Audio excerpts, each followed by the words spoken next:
What up, y'all? It's your boy, One Sir Grove, aka Grove Teeter, checking in with the American people. This is the 137th episode of Casting 495 Celebrities Worldwide. And again, I am your host, One Sir Grove, aka Dr. Grove, aka Grovey D. What some of y'all didn't know until just recently is that back on the West Coast, I laid the foundation for what would later become a private military company. Being that I'm from a neighborhood that was at some point overrun during a certain time in history, and to some degree with gangs from LA, Chicago, and different states from the US that came to the town, the little country town, so to speak, that I was living in, where I was born and raised. When that event happened over the next 15 years of time, I realized and knew at some point that the gang environment was limited, that it was a vacuum, and that it was ephemeral, and that at some point I had to take a stand.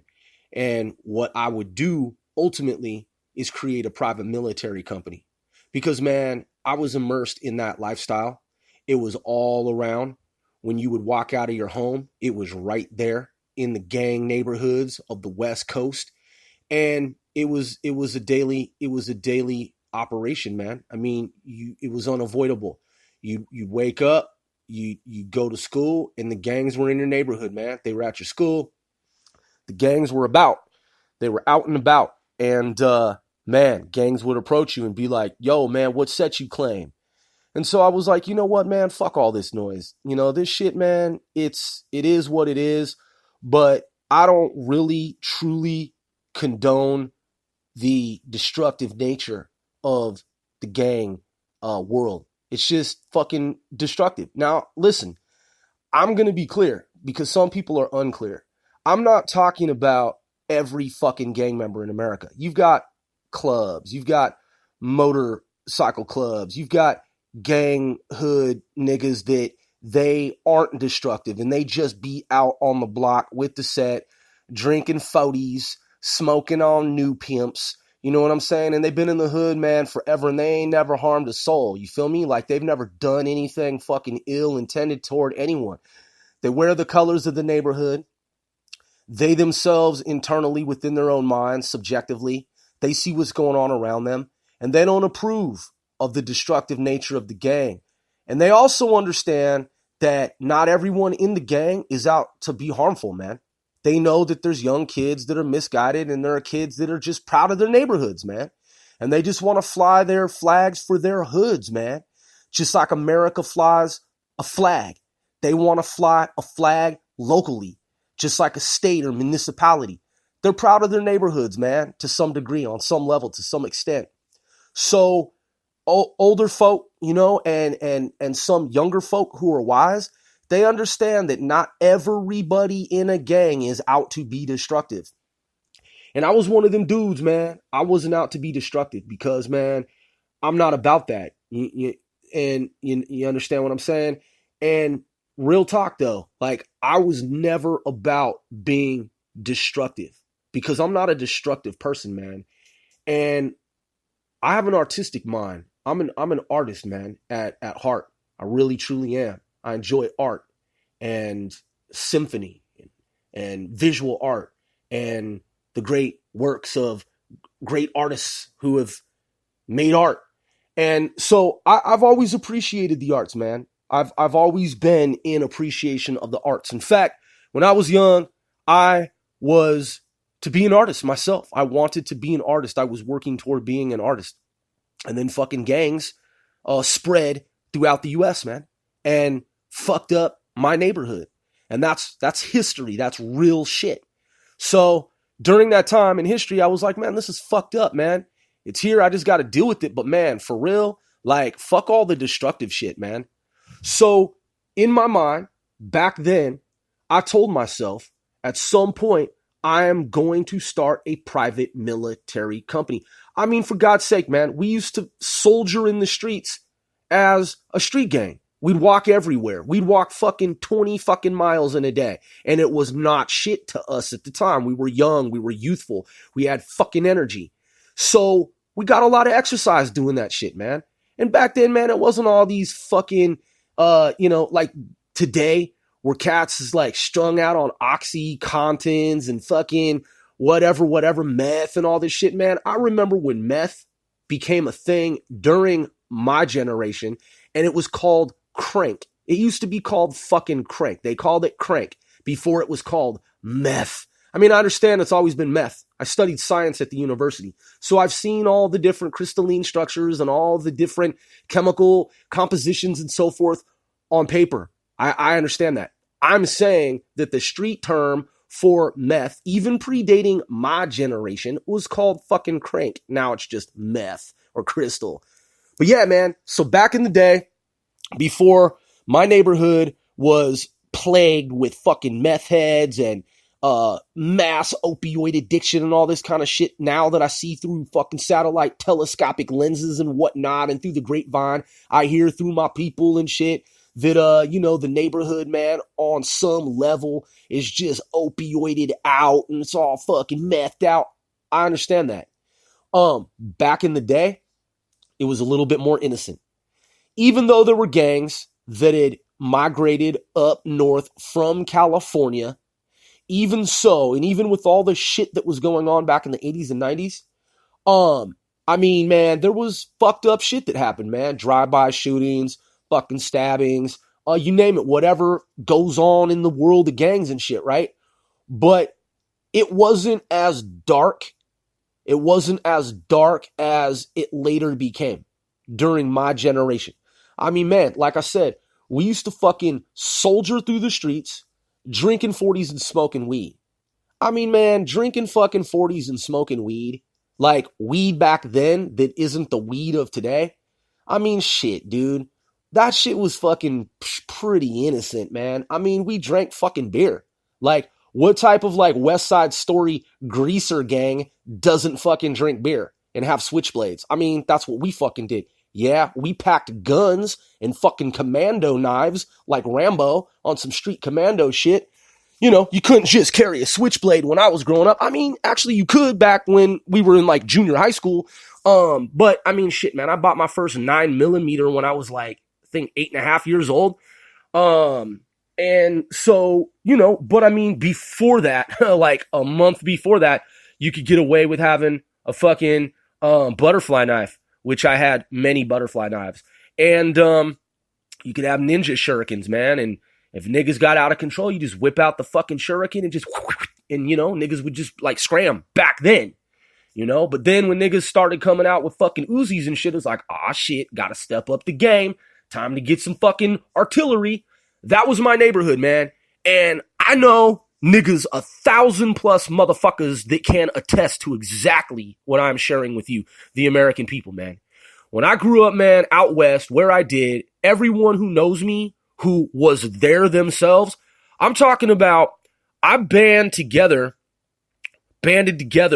with dudes from multiple high school districts throughout my city. And in the town that I'm from, there was less than 100,000 people in my town, in my city. And they called it a metropolitan area, which technically it was. But some parts of the town, man, it was fucking borderline rural. And you could get to the rural farmlands, man, the fucking country shit, just a few minutes away, man, just across the bridge. And the bridge that I'm talking about, it's just a little fucking footbridge. And it's like, you're in the metro, and then you cross the bridge, now you're in the country. With cows and horses, motherfucker. And that's real shit. So, being that I was an athlete before the gang shit popped off, man, I, knew a lot of people throughout the town because I played sports and people knew me. And so, I was a little track star. And I've talked about this before.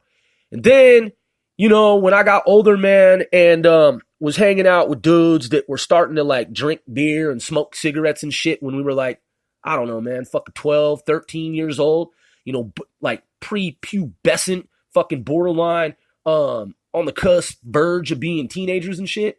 When I was about 12, 13 years old, that's when I started staying out late.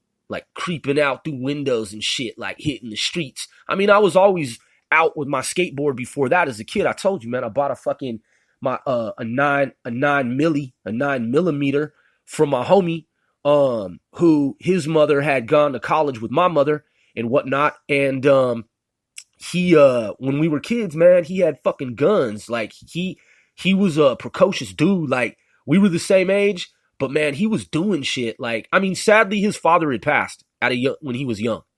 So he was left with an inheritance and was a good dude, man. And he just was saddened by the fact that his father passed when he was super young, man. And he was the first dude that I knew that ever had a Nintendo, man.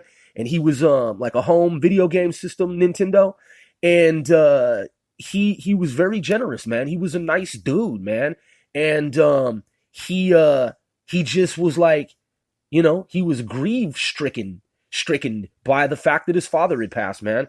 And he was a really nice guy, man. I mean, he would be like, yo, man, you could just like have my Nintendo for the weekend. And I was like, what? No, dude, like, what the fuck? And he's like, no, man, I've already played it. Like, I want you to enjoy it too. I mean, man, that shit brings a tear to my eye almost, man. Like, that's how generous he was, man. Like, growing up, like, I didn't ask that. Like, I never thought in a zillion years that someone would like just let me have their fucking like month-old Nintendo entertainment system like over a weekend. Like, it didn't ever cross my mind in a million years. I mean, he would invite me over like, yo, man, you want to fucking play Nintendo with me? And I was like, all right, shit. And he was like, and I was like, you know, like before I ever even knew that I was like, you know, okay, so after I learned that he had a Nintendo, like I didn't even know that there was a home Nintendo system. He told me at some point that he had and I was like, what is that? And he was like, this is a Nintendo. And I was like the arcade shit? And he was like, yeah. And I was like, they made it for like home? And he's like, yeah. So I would play video games with him. And then down the road is what I'm saying. He was like, you know, I'd go over and I'd play video games with him. Like he'd ask me like, yo, you want to come over and like play video games again with me? And I was like, okay, cool. So then down the road, after I had knowledge that there was a Nintendo home entertainment system, that's when, again, like I was amazed that Nintendo had made a home version of it. And he was the very first person that ever had it, that I knew. And it was amazing, man. It was like fucking mind blowing. And I've talked about this before. So then, like just one day, just randomly, he was like, hey man, I want you to like just borrow my Nintendo, man. And I was like, why? And he's like, because man, I just want you to enjoy it. He's like, I'm tired of playing it. Like you could borrow it if you want. And I was like, dude, I would never ask a man, you know, like, yo, you just got a Nintendo home entertainment system, man, like a month ago. Could I borrow it over the weekend? Like, I mean, who the fuck does that, man? And I was mind blown that he was like, yo, man, you could fucking, you could just go ahead and like borrow this, man, for like, I don't know, like a week. And I was just like, what? Fuck, dude, no, man, I can't accept something like that. Like, he's like, no, dude, I want you to borrow it. I want you to play it. It's super fucking fun. And he was just a really genuinely generous dude like that. And so he, so he had access later, man, when shit got crazy in my town.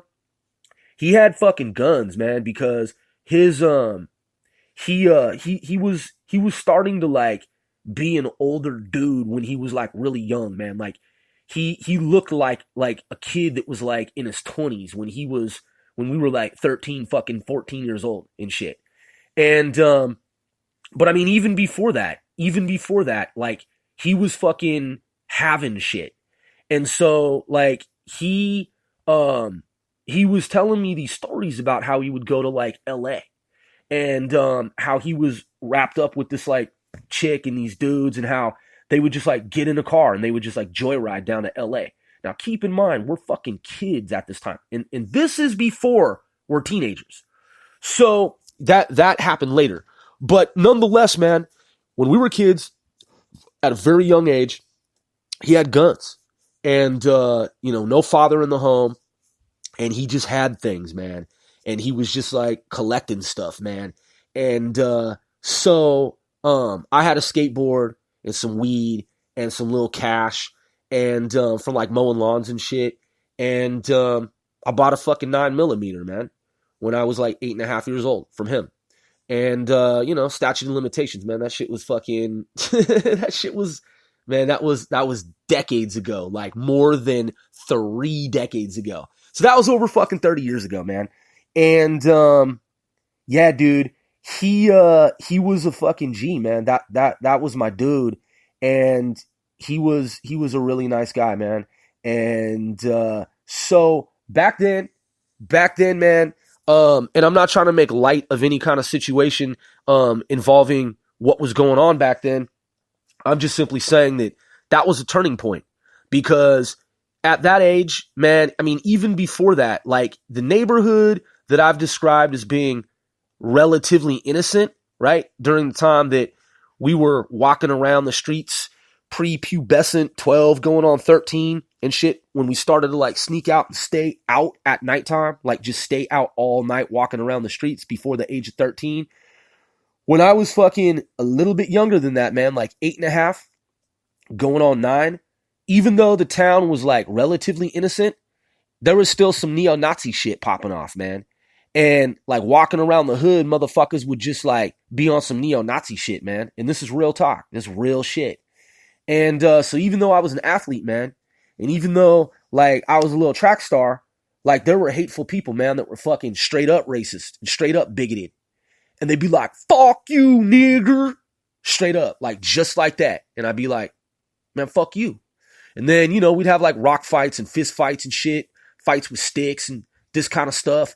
And so that's when I was like, fuck it, I got to get strapped up, man. And so I fucking got strapped up, man, at 8.5 years old. Plus my grandfather, he had a gun cabinet, 2 of them that I knew about. And I knew where the key was. And so, later down the road, I also opened up those 2 gun safes back then. But I started off with the 9mm. And so that's how that all started, man. That's how that all started. So then when the gangs materialized, there were always gangs on the West Coast. But when gangs exploded, and there was this gang explosion, and they came up from LA, and they started to come out from fucking Chicago. So even since we were kids, we were on some paramilitary survival shit. I'm going to explain in detail exactly how that was. And if anybody out there, man, thinks it's bullshit, man, I'm going to fucking set the record straight so you understand where the fuck I come from. I've talked about it before, man. I grew up in the Pacific Northwest. My uncle, who was relatively well off, man, by Western standards, he had been in the U.S. military. He took me in because my dad was never around. And my dad was never around, man. And that didn't bother me at all, because my dad was a mean dude. And I've talked about that before. He was never like seriously violent, but man, he wasn't nice toward me. And he fucking, he like pretended like he was, but he's a Vietnam vet, man. And he was fucked up. And he would just fucking like, spank with his belt and shit hard. You know what I'm saying? Where I would never fucking treat a kid like that, man. And I was a toddler. You know what I mean? He'd be like, put your shirt on. And I'm like, what? And he's like, put your shirt on. And then he'd like get a belt out, man, like a big thick belt. And he would like hit. And I remember, man, he would hit hard with a big thick fucking belt. And I was a toddler. That shit wasn't cool, dude. So that was like the 2 times that I was around my dad. You know what I mean? And so with that, I've talked about this extensively. But if you're new to this podcast, I'll just give you a brief recap, overview, and summarize it for you. So my uncle had been in the military. He had taken me in. My dad wasn't fucking around. My dad was mean. And so he, my uncle was like, you can stay with us while your mother's like in the military, and it's not a problem at all. So my uncle raised me basically as his own son, just like his own son. He treated me like a real dad would treat a son, because my real dad was never fucking around. And so anytime I ever thought about my dad, I was like, man, I'm glad he's not around because he's fucking mean. And I was thankful that my uncle had taken me in and treated me with, respect, and I respected him. And he's a nice man. And so, not to overanalyze that, he looked out for me. And when his sons would go and do things, I would be involved in that a lot of times. So he'd take us to the shooting range. He'd take us hiking. He'd take us camping. He'd take us, fishing. He took us to Disneyland. He took us to a World Expo in Canada when I was 12 years old.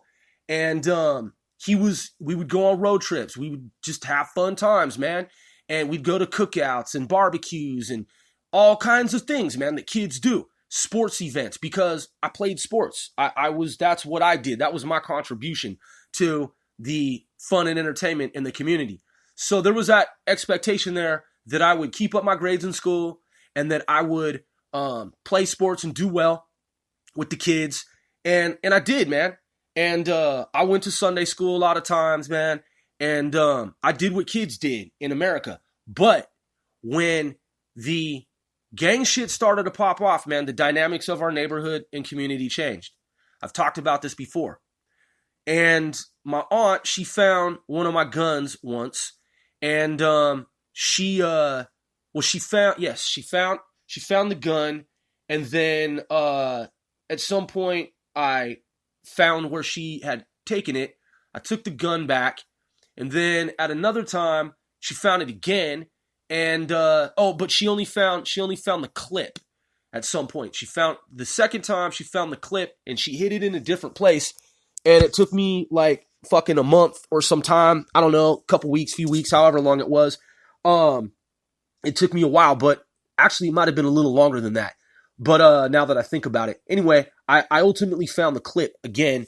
And so that's when shit was popping off in the neighborhood.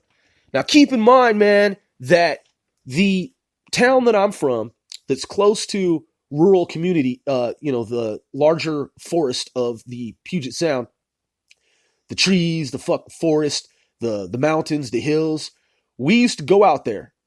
In fact, my aunt, my uncle's wife, she and her sisters, they used to play soccer, women's soccer. And so we'd go out to these different towns around the Puget Sound, and there would just be these like large grassy areas, which is like fucking grass, and then it'd be surrounded by trees. And they'd have these formal soccer events. And there was a soccer dome where women played indoor soccer. But a lot of times it was it was on a grassy field. It'd be like out in the middle of fucking some small town. And so my cousin and I, and sometimes like friends that would go with us too to these like day long events where it'd be fucking match after match. There'd be coolers of like soda, and then there'd be food and like hot dogs and chips and burgers and stuff like that. Someone would be grilling and cooking on the side at one of the little pits that they had to fucking grill shit up. My cousins and I, man, my cousin who's my age and I, and like I said, sometimes some of our relatives and like other people that would like tag along with us, man, friends, we'd fucking go out into the forest of the Pacific Northwest, and we'd just be out there all fucking day long. We'd just be out in the forest, like literally in the forest the whole fucking time. And we'd just explore. We didn't have compasses. We didn't have fucking, we'd have a little pocket knife. We'd have some sticks. But man, we never had any compasses. There were no pagers. There were no cell phones. There was nothing like that. I mean, my uncle had one of those old school phones that he'd carry around because he's a businessman. And he had luxury vehicles and whatnot. So he had the big fucking Motorola, right? But in terms of cell phones, like being widespread and ubiquitous, like throughout the land, that shit didn't exist, dude. So, and pagers weren't widespread either. Like he had a pager for work, but kids didn't have fucking pagers back then. And that was unheard of. That was insanity. Like, fuck, dude. Like, what? In the 1980s, like a kid with a pager? Like, no fucking kid had a pager. When I bought my first pager, that shit was like $400, man. And I had to put down a deposit of like hundreds of dollars. And so, at any rate, we would fucking be with like maybe a pocket knife and definitely sticks. And we would just be out in the fucking forests of the Pacific Northwest, walking around all fucking day long. We'd find a little creek, little stream, some foothills and shit. We'd climb trees. Man, we were never fucking concerned about any shit out there. Ever. Never. Not once. Ever were we. We didn't, man, we were just like, yo, we're out in nature. And that was it. Like, we weren't fucking afraid. Like, not one iota, man. We weren't fucking scared, dude, or fearful at all. We were just like, yo, man, this is what we're about. So we would just navigate through fucking trees and tree lines and dense fucking thickets and man, you name it. We'd come back, we'd have stinging nettle welts and shit. My cousin, he was allergic. And, but he was a trooper, man, fucking soldier. And he was like, you know, his mom would be like, oh, you guys, man, the stinging nettles again and shit. He would just like welt up, but he didn't give a fuck, man. He just like shrug it off. Like, that ain't shit, you know? And so we would troop like that, man, like all day for hours. We'd just be out in the fucking forest, man, on some dangerous shit. Like, looking back, like, would you want your kids doing shit like that? My uncle, he had a whistle. And when you heard that whistle, man, you better come fucking running, or you would be, you know, in your room, like at night without fucking video games and shit like that. Like, you know, all of us, man, we'd be in trouble. And he'd be like, you guys go to your room. And so, you know, they would take away things from us if we did bad things, man. And so my uncle, man, you could hear that whistle, bro, from fucking miles away, man. He had the whistle down. So that's a reality. So when we got older, man, in our 20s and shit, we drink like Aquaman, okay? Like Aquaman, and on some soldier shit. And we'd man, it didn't matter. Like, man, when we partied, we'd fucking wake up in the morning at the crack of dawn, fucking light up a Newport, fucking, you know, crack open a fucking fresh 40 or one that was just sitting there. Maybe take a little cigarette butt out of a fucking beer can, just kind of toss it to the side, and, man, just drink up on some fucking G shit. Because, man, let me tell you something. When the gangs came into our town and this shit was everywhere, okay? You people out there, man, they talk about how their kids, you know, look, man, I know people who fucking join gangs from the upper class, like kids that were preppy, as you would call them. Many of you would refer to them as. You'd say, oh, they're preps. These kids are jocks. Like, they're preppy. They're jockey. You know, they're preps and jocks. Like, they're not, like, associated with gangs. A lot of them actually were. Because that's how overrun our town was with gangs. Because gangs found out through the news, through the wire, through the fucking, through the telegram, no bullshit, man. They found out that our town, you could sell rock cocaine in our town and make more money in the town that I'm from than any other city in the U.S. at the time. In any other city in America at the time. And gangs found that out. And so they came in fucking droves. Literally, they fucking drove up the coast, and they drove out from fucking Chicago, and they drove out from Florida, and they drove out from New York, and they drove out from fucking every state in the union to sell fucking dope in the town that I'm from on the West Coast. And then check game. In addition to that, the U.S. military materialized, in other words, built a U.S. naval station that was the most advanced naval station on the planet at the time, right along the coastline. And that's real shit. So that brought the military. Family members of various service members came along in tow. They came because they're like, oh, yo, man, you're going to be stationed at that new ultra modern, world's most advanced naval station along the coast there? Shoot, man. Hey, man, I'm thinking about coming out and meeting up with y'all. So you had relatives of people in the Navy that would come out, and then it was just all fucked up. And then the whole town, man, 1994, 95, 96 was burnout. That shit was gang plague, trap houses, old nice homes that were turn of the century homes that were exquisite, really, inside and outside. Just beautiful, lovely homes that, for whatever reason, man, they would be occupied by drug dealers. Parents split, divorced, left. A house would be abandoned. Someone would gain possession of a home, and then it would just become a heroin den, man, a crack house. And that's real shit. It really truly was, man. It really truly was some Lord of the Flies type shit at some point back then.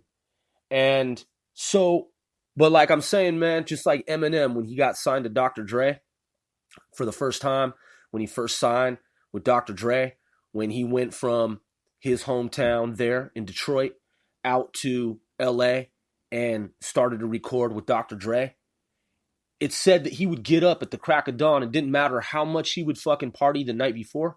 He would get up and he would fucking record like at the crack of dawn. Like he'd be up and ready to fucking go regardless of how much he partied the night before. That's exactly how my crew operated, man. We'd be up at the fucking crack of dawn. We used to say, man, early bird catches the worm, because there was money to be made, man. And there were dope fiends, man, out on the fucking block, like around the clock. And I'm not glorifying anything, man. I'm saying that was a dark fucking time in history, man. That was a dark era. And I want for the audience to know and understand, listen to my voice. I am not glorifying in any way, shape, or form that era. I wish it would have never happened, man. I wish that shit would have not been the fucking way that it was. I wish that timeline didn't even exist. That was some dark shit, man. Seeing your fucking small town that you grew up in turned upside down. I mean, we knew that the gangs were coming.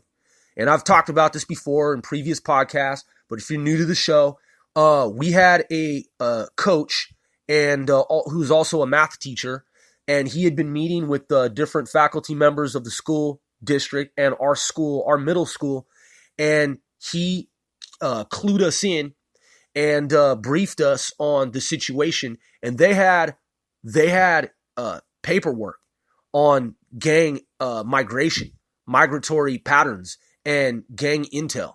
They had notebooks of the shit, and we read it. It showed gangs in the United States, how this gang stands on a street corner, the gang hand signs, the different gang structures, like how they're structured from top to bottom and vice versa, and their history, like where they were from, how they were founded, who started the gangs, and successors to the gang. Like they had gang intel, and they shared it with us. Believe it or not, man, back in the fucking day, they shared that intel with us, and we had access to it. We made photocopies, man, and we knew that the gangs were coming to our town, and that shit was dire.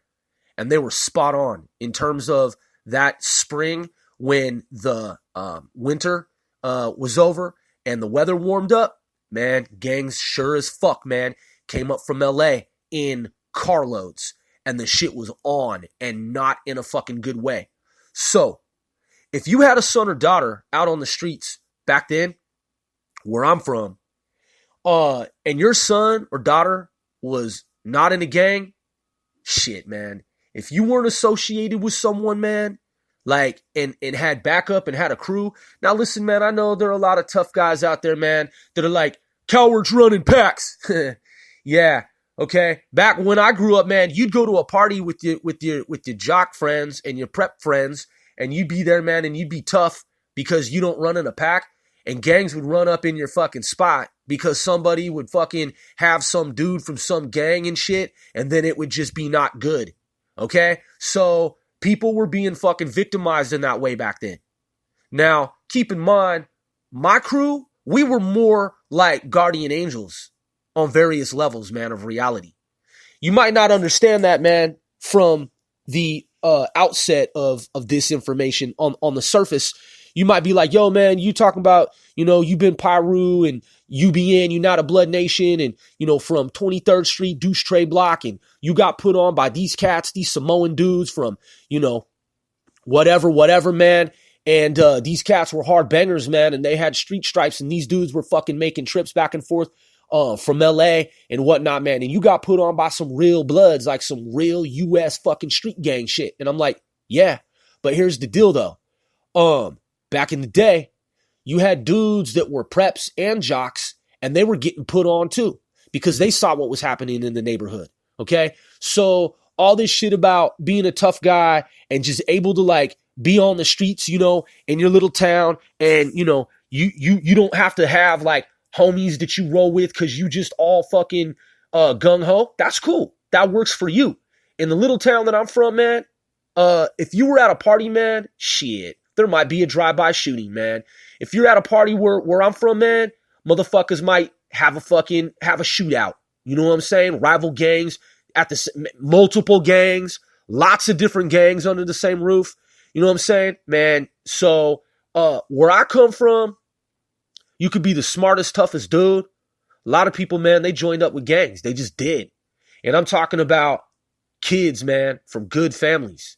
I'm talking about white Caucasian kids that, you know, are Judeo-Christian, that come from families that would go to church on a regular, perpetual basis. I'm talking about kids that were set to join the military. And, you know, they got top grades. They got good grades throughout school, junior high school, middle school, high school. They had good grades. They joined up with gangs, man, their senior year. That's real shit.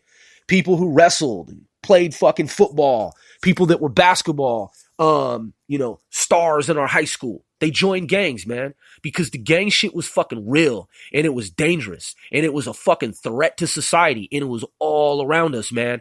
And you just might be out there on the West Coast, man, and motherfucking gang sets just roll up on you, man. Just pull up on you like that. And that's real. Everybody I knew, like everybody I fucking knew had a fucking pistol. Everybody. All the kids throughout my fucking town that grew up, that played sports, like I really don't know anybody, man, that didn't have a pistol.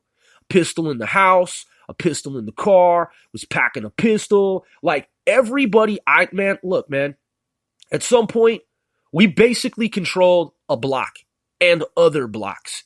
So we had one block that was like the main block. That was 23rd. And I won't mention the street, but that was 23rd. And then some blocks down, also on 23rd, you had other blocks that we controlled. And then when you went over deeper into the riverside, you had other blocks that we controlled. And then if you go up north, there were apartments in other parts of the city that we controlled. But there were other gangs operating there too, man, because it was a small town. And the shit was fucking everywhere, man. So kids that banded together as teenagers going into our early adulthood, I knew kids from every fucking high school in that town.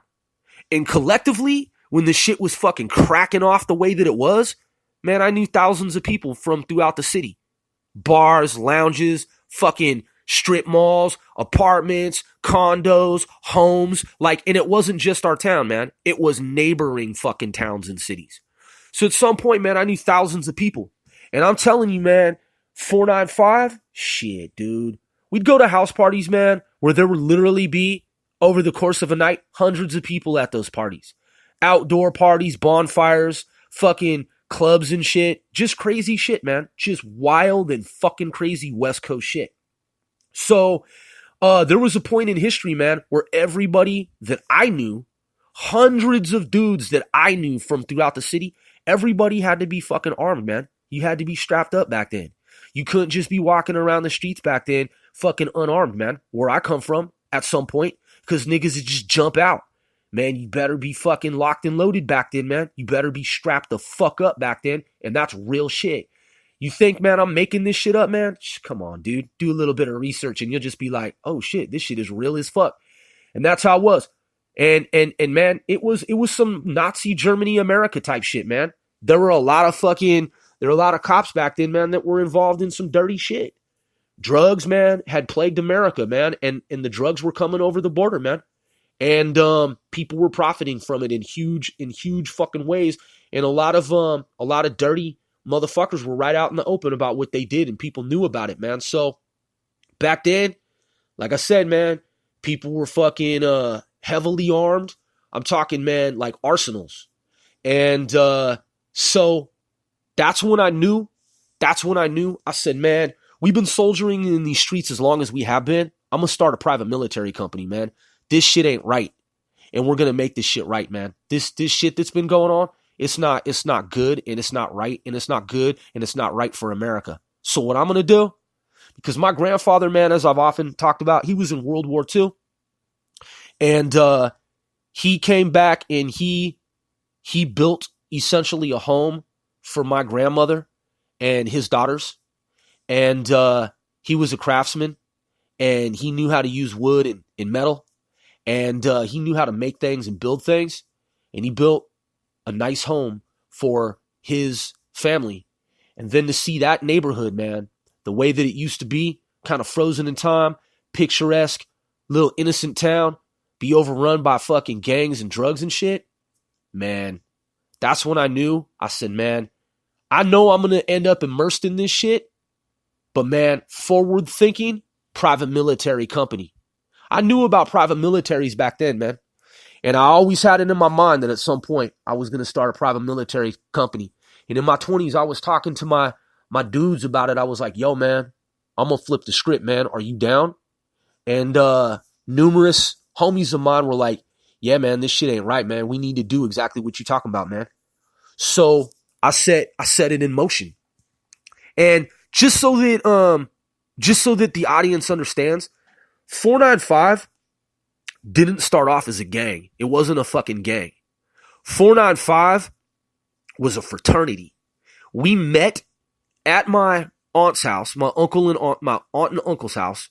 6 of us met, and we bounced ideas off each other, and we were like, collectively, like, the mindset was like, yo, this shit that's going on around us, man, we gotta fix this shit. And we were like, well, how are we gonna do it? Like, these fucking gangs are innumerable, man. And we're like, we gotta start something, man. We got, we're starting off small.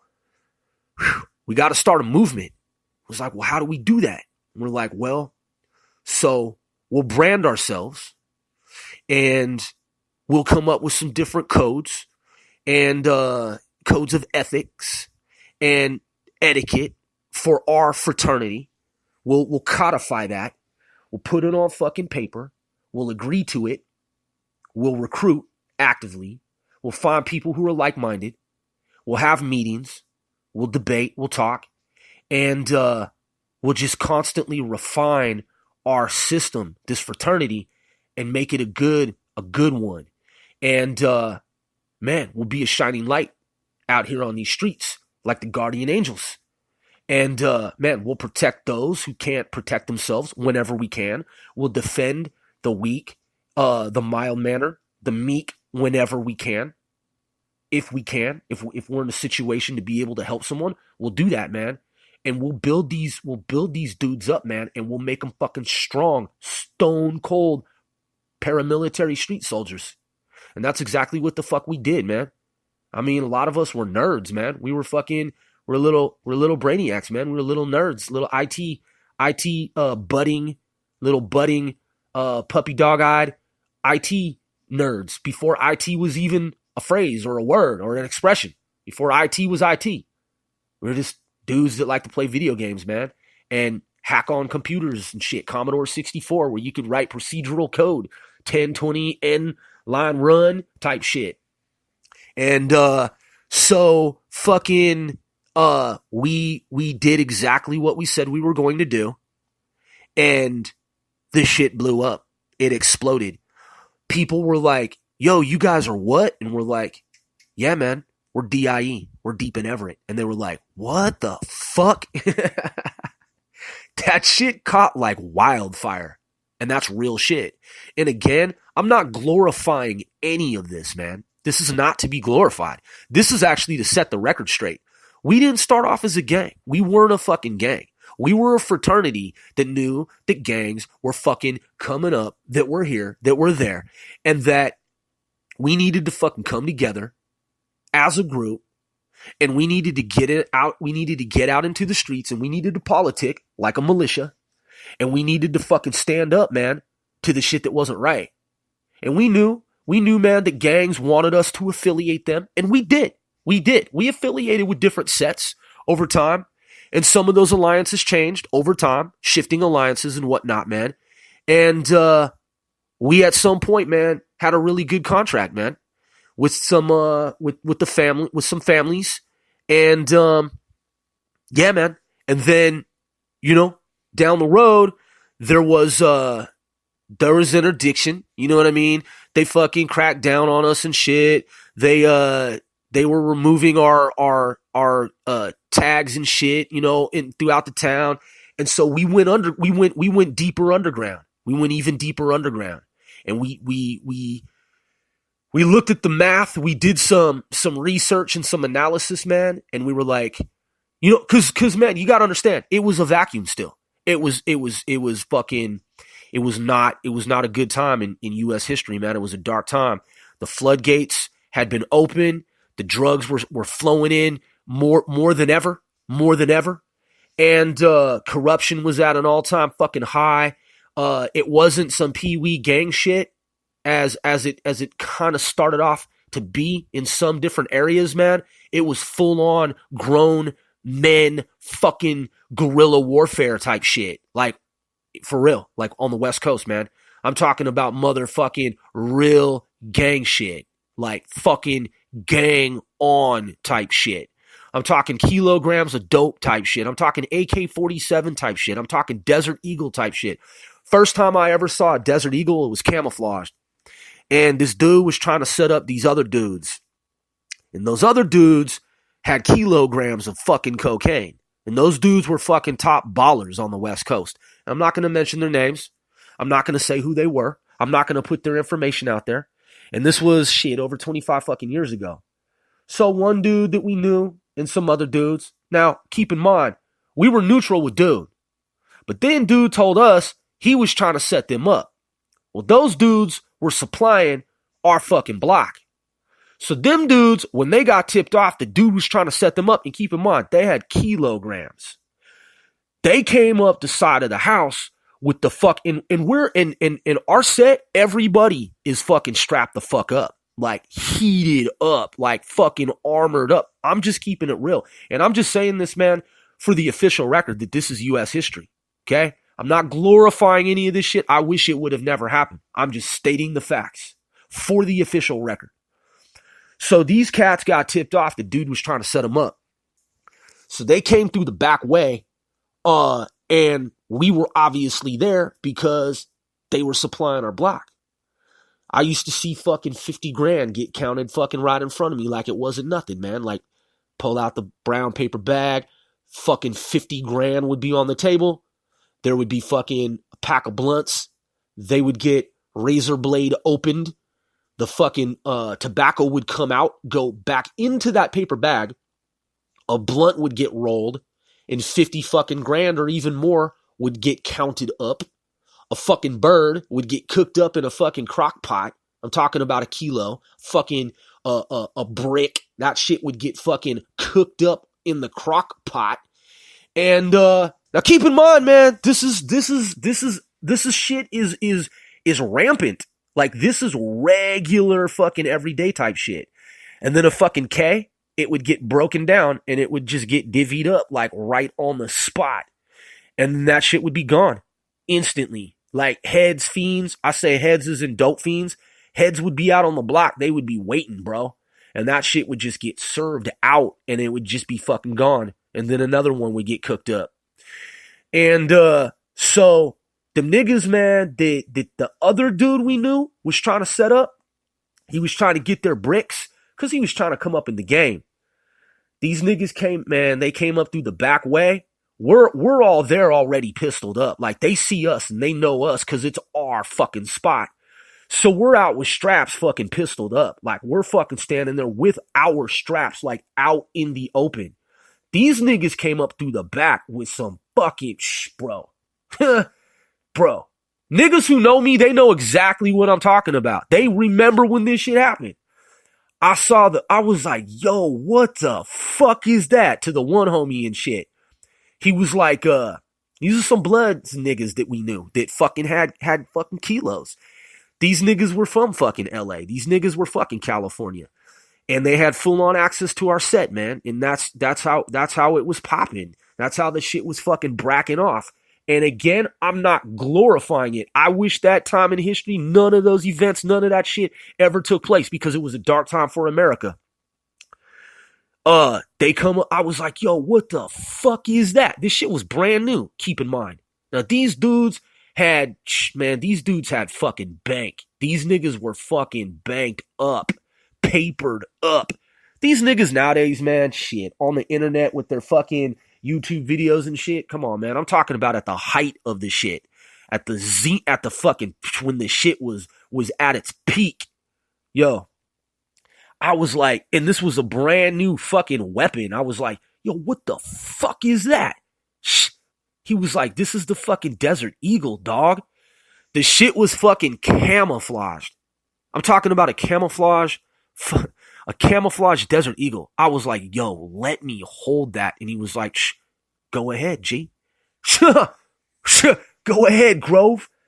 Man, I put the fucking deagle in my hand for the first time.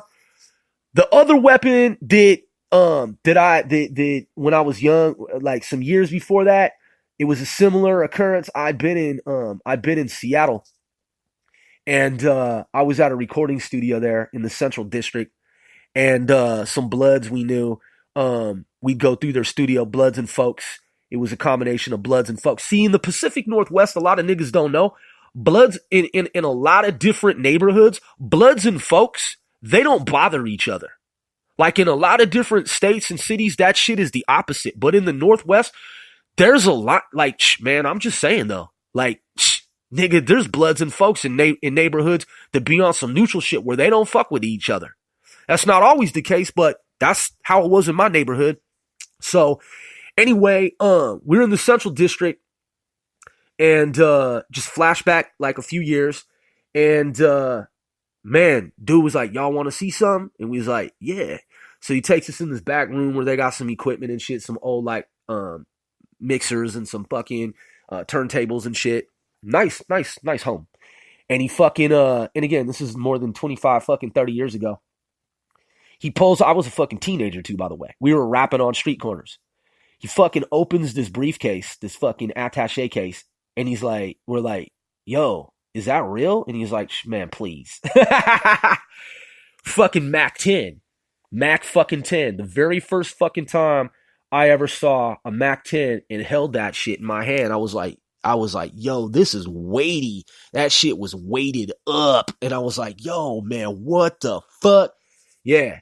That nigga had IDs and everything.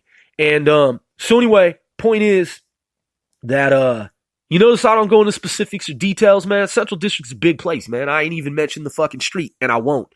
So anyway, man, and that shit ain't there anymore. That shit is a different fucking time in history. That shit don't exist anymore. And so and that nigga wasn't even who he said he was anyway, because he had IDs. That nigga was like 15, 25, 50, 100 different people. But anyway, so niggas who know what I'm talking about, back to the Deagle, I was like, yo, this is the Desert Eagle. And he's like, yup. And I was like, here you go, bro, man. That shit is fucking chunky. That was the term back then, was chunky. I was like, yo, G, that shit is fucking chunky as fuck. And yeah, they was like, yeah, so what's up? And yeah, nigga was trying to set them up, man. And yeah, man. So, but dude that was trying to set them up, he ended up getting locked up. Just in case y'all want to know how that shit played out. He wasn't there, and they just wanted intel. You know what I'm saying? And he ended up, man, through his own fucking, his own foibles, his own fucked upness, his own bullshit. I mean, shit, I think I might have seen him like one or two times after that and shit, just like in passing. He fucking, he got wrapped up in some bad shit, man, and he got fucking locked up, man. He had been trying to set them niggas up, man. And so yeah, but the point is, man, is the spot, the set, everybody was armed, man. Everybody was fucking strapped up. There was a heroin den across the street. There was fucking heroin on the block. There was crack. There was crystal meth. There was LSD acid. There was ecstasy. Well, ecstasy came later. Man, any kind of drug you can think of. Any kind of fucking weapon, man. Bulletproof vests, fucking AR-15s, M4s, 45s with infrared beams on them, 22s, fucking 25s, 380s, 38 special, fucking snub nose, fucking revolver, hunting rifles, fucking semi-automatic, man. Some niggas might have had automatics. I don't know shit about any of that. But yeah, man, I mean, dude, there were young dudes, man, balling. I'm talking about dudes that were young and they were balling. I'm talking about dudes that were under the age of 18. I'm just saying, they grew up in my city and they were balling. Like, I didn't contribute to anything that they were doing. You know what I'm saying? I met them through other people that told me that these niggas was top ballers and they were affiliated. And I'm like, yo, what? And they're like, yeah, such and such, he got put on like some years ago. And I'm like, he like 17 years old. And they're like, yeah, man, he got pounds. He got fucking bricks. He got Uzis and shit. And I'm like, what? 17-year-old such and such? They're like, yeah, man, he's up there. Like, he made it up, man. Like, he got people, man. He got armed niggas with him and shit. Like, he been balling for a few years, man. Like, on the low and shit. 17-year-olds supplying neighborhoods and shit. Okay? Even younger than that. Niggas that had storage units with fucking shoeboxes filled with Benjamins, C-notes, that is $100 bills. If y'all niggas is post-millennials just turned 21. That shit was sick, man. It was fucking illmatic. Okay? Niggas doing donuts in the street, sideshows and shit. Standing on fucking hoods of vehicles and shit, driving through the streets. Niggas on rooftops, niggas on the trunk of the car. Niggas just fucking wilding out in the streets, man. That shit was wild and it wasn't fucking cool. And it was everywhere back then at that time in history. And then over time, government decided that, you know, it had enough. And that's when they started to put the cameras everywhere, man. And our city was one of the very first cities to get the Orwellian surveillance. And it was in the newspaper and it was in the media. It was broadcast that our town, it was a test bed for the rest of America. And the orbs, in other words, the little spherical cameras with the little sphere, the little orb, those cameras were implemented into our city. That plan was implemented. The cameras were integrated into the city. And the lawmakers and government officials, civic leaders, they passed a vote. They voted, got it passed, the law. It was made into law through legislation. And they had those fucking cameras put up, man. And those were some of the very first 1984 George Orwell cameras for the new police state in America, in our town. They tested that shit in our fucking town. So all this mass surveillance that you see, like I said, man, in my conveyance, my presentation here, my anecdote that I've shared with you of this past history in terms of the drug gang crack police drug gang crack wars. Just think about that, man. String that together. Police, gang, drug, crack wars. 5 keywords, man. And that's what it was. It was an undeclared war in America on the streets back in the 1980s going into the 1990s. That's exactly what it was. And there are people, man, who profited tremendously, immensely, enormously from that. People, man, fucking who they got rich as fuck through that shit. And, man, you know, some of them got caught, some of them fucking didn't. And they made out like bandits, man. It's on their conscience. So yeah, man, it's on their conscience. And it is fucking what it is, man. It's just like the Nazis in Germany, man. You know? Fucking serious shit. Holocaust. Jewish Holocaust, man. Shit was fucking crazy, man. Crazier than fuck. That shit was just wrong on every fucking level of reality in existence, man. And those motherfucking goddamn Nazis. Motherfucking goddamn Nazis. Man, that's on their conscience. They didn't fucking... They didn't get anything out of evil. There's no benefit to any of the destructive shit that they did. There's absolutely zero fucking benefit. That's why what I'm saying, man, is that in reality, in deeper reality, man, the shit that took place in the 80s and the 90s in terms of the drugs and the gangs and everything that went down of a destructive nature. Like I said, man, if you're hanging out on your block and you're flying your flags for your neighborhood, man, and you guys are riding skateboards and bikes and shit and having some fucking, soda pop and, with Joe the ice cream man, and you're just chilling in the summertime with the little slip and slide and shit with the little sprinkler, man, and you guys are like running barefoot. Yo, man, that's the age of innocence, okay?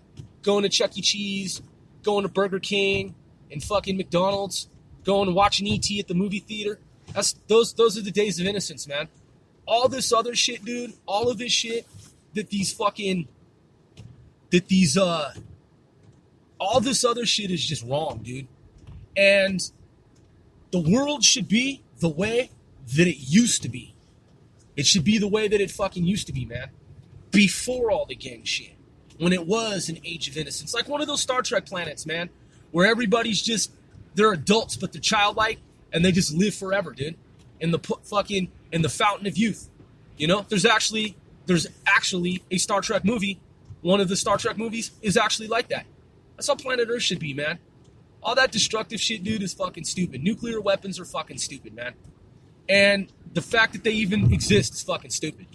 And the fact that humans think that they and believe that they need nuclear weapons to defend themselves is just sick. I mean, dude, I get it. If there's alien invaders and shit, you need to have some nuclear atomic weapons. I guess, maybe, or whatever.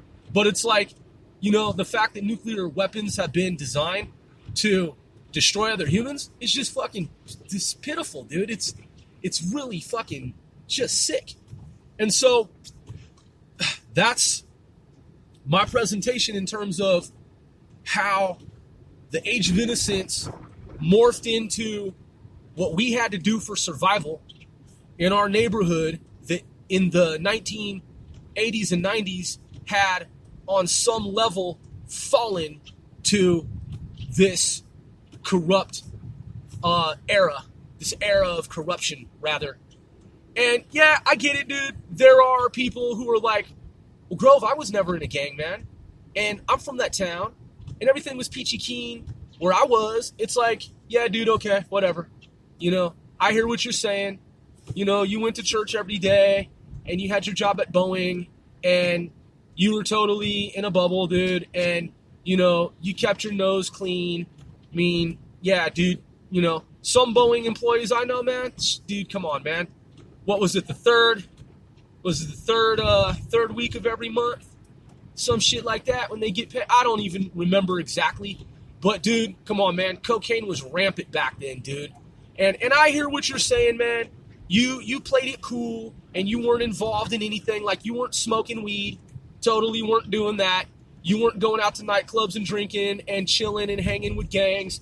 I get it, man. You totally weren't with any kind of, like, motorcycle gang or club. You weren't with anybody, dude, that was, selling fucking weed. And you were just in a bubble, dude, and you were just totally innocent. Hey, some kids, dude, they were able to live that kind of lifestyle. They had the, and, more power to them, dude. And I'm not saying that in a condescending way. They had the money. They could go to, theatrical plays and museums and shit like that. I mean, that's what I did. I did that shit too with my cousins. But I'm just saying, there were kids that they had enough money that they could be isolated from all the bad shit that was going on in the streets. In my neighborhood, dude, it wasn't so rosy. It wasn't fucking like that. And yes, I lived in my uncle's neighborhood part of the time, and things were better over there. But keep in mind, dude, kids on that side of town, dude, drugs were everywhere, man. And when you need more drugs, if there isn't a gangster who's gonna fucking bring it to you, right? Because you're buying drugs, you gotta go to the hood to get it, okay? Gotta go somewhere to get it. Shopping mall down the street, fucking strip mall, And dude, when you do, there's a likelihood there's gonna be some other gangsters around. So the shit was everywhere, man. Regardless of what motherfuckers try to say. And I mean, even the preppiest, like, most uppity people I know, man, from back then. Look, dude, I would go to parties and they would be there, and some gangsta niggas would be there too. And I remember how everybody got down. And listen, I'm just saying, I'm not insinuating or implying that people I know from good families were doing bad shit. That's not what I'm saying. I don't want you to think that that's where I'm going with this. What I'm saying is that at those parties where there would be like hundreds of people, you would see some of the most uppity people at those parties. All right? Which is cool because the whole city would get out. People would fucking come out, man, in waves. And it'd just be like the whole town. Like, man, so in my town, man, it was like, unless you were part of some type of faith-based organization, I tell people this when I travel, man, because I've been in more than 25 states and out of country. When I travel, dude, I go to some towns where it's like 10 o'clock, shit is shut down. You're like, man, what kind of parochial town is this, dude? Like, wow, I get it. That's cool. It's chill. Like, I like this. But back when shit was popping off on the West Coast, dude, there wasn't a day of the week that people didn't go out to bars, taverns, and clubs. I'm talking, dude, the shit would be fucking packed out. It didn't matter if it was a Sunday night. When the Navy came to the town that I was in, dude, and gangs were in full bloom, and excuse me, and the shit was just on and fucking popping, Sunday night was one of the busiest nights of the week. People would go out. It's just like any other fucking night. And every type of, like, if you were going to, like, a bar that catered to, like, country folk who would two-step, you know, fucking, it was packed out. If you'd go right next door, and there'd be some gangsta shit. You go next door, there'd be some rocker hair band shit. It was like the whole town would go out. It's a culture, it's a tradition. It's like everybody's off work, okay, whatever they do. If they sell weed all day, if they work in a factory, if they work in a restaurant, department store, doctor, lawyer, motherfuckers would get off work and they'd be out at the taverns and shit. They'd be out at the bars, the watering holes. That's the kind of town that I come from, man. Everybody fucking was sipping on something, smoking on something, and niggas just be out in the streets, okay? That's like during, I'd say, peacetime. But, you know, that was after the police, drug, gang, crack wars. That was akin to what you hear about after World War II, when World War II was over. And it was all about peace, mostly. And other shit was brewing, obviously, around the world. But nonetheless, there was a sense of the war's over, so now it's time to just chill, go back to our families or start new families. And that's what was going down, man. I read a book about the interwar years and shit, post-war, and between World War I, World War II, and then after World War II. And that's really how it was, man, with the gangs out west, in the Wild West, back when the West was won.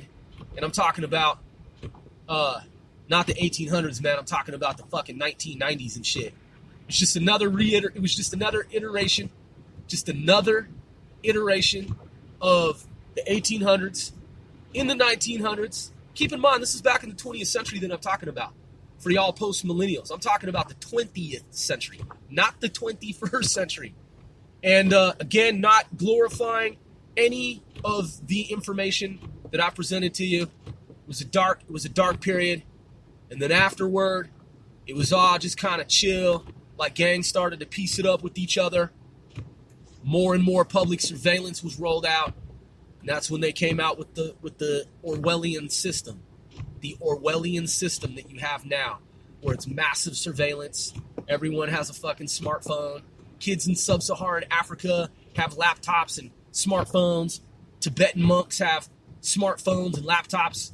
And the whole world is wired up with surveillance. So, yeah, private military company, man. That's how we started. That's how we started, man. Is growing up during that time, that era, in a time of gang warfare, police, drug, crack era, the Iran-Contra affair, and the floodgates of drugs being wide open and let into America. So, when you're like, Grove is crazy. Yeah. Do you even fucking really know who I am, man, and where I really fucking come from? The era that I come from and what was really going on back then? Man, these niggas on the internet be like, man, don't nobody know you in this city out here. And I'm like, right, because you weren't fucking born, you weren't alive when the shit that I'm talking about was in full effect. Y'all little fucking niggas that be doing your shit now on the internet, talking about, yeah, this gang, this neighborhood, and y'all niggas don't be out here. Don't nobody know about y'all niggas. It's like, right, because you're from a different generation, kid. You're from a different era, man. You ain't from the timeline that we're from. And then you get these motherfuckers like Migos telling Bone Thugs and Harmony that Bone's weak and shit. And it's just like, really, dude? Bone's weak? Right, because Migos are the shit, right? Mm-hmm. Yeah, you guys are fucking so cool. You're so awesome. They don't even have any frame of reference, man, for history in terms of how it all started and how they got to be where they fucking are now. They think that they're the hottest shit, you know what I mean? And that they're the fucking #1 top selling fucking rap group in history, blase blah, and they're like, fuck Bone Thugs and Harmony. Can you believe that shit, man? Just that level of ignorance, dude, and that complete and utter fucking lack of respect, like what paved the way for what they're doing right now. And they don't even have any kind of scruples, man. They don't even have they lost their fucking marbles, man. They don't even have the sense to fucking realize and acknowledge that the very nature of what they do is based on crews, posses, sets, gangsters that came before the fuck they were even alive, man. How disrespectful. But in terms of the private military company, man, thank God for snowplows, man, extreme weather and shit. And look how Russia, they plow their streets. America, East Coast, snowstorms and stuff like that, man. Private military company, when you were young coming up, when you was on the streets of America, man, back in the 80s and 90s, if you're from my generation, did you ever think to yourself, man, in the future, I'm going to start a private military company? A lot of cats weren't thinking about that, man. A lot of people weren't thinking about that. Some people were, though, because, man, look at Mr. Prince. Look at Mr. Prince. I'm talking about, look at Blackwater. Look at XE. Look at Academy. Look at that, Hey, man, forward thinking, you know what I mean? And my understanding is that they didn't lose one asset. Despite all controversy and all negative press that they got, Blackwater, as far as I have read, they didn't lose one asset, man. They protected all their assets. Logistically, man, do you know how fresh that is? Do you know how powerful that is? Do you even know what the fuck I'm talking about, man? I'm talking about what used to be the Blackwater Company, changed its name to XE, then I believe Academy or something in that order. And now, what are they, Constellus? They're with Constellus, something like that. Yeah, consortium. So, look, man, private military companies are important. And I've even read where, I believe in New Orleans, there are private police agencies. There are private security agencies that are policing different communities and neighborhoods. They're private. They've been privatized. Private militaries are important, man. They're part of America and part of the world now. And so that's what we decided to do with 495 is brand ourselves and do some good things, man. Do some things that are good for America and for the world. I'm your boy, One Sir Grove.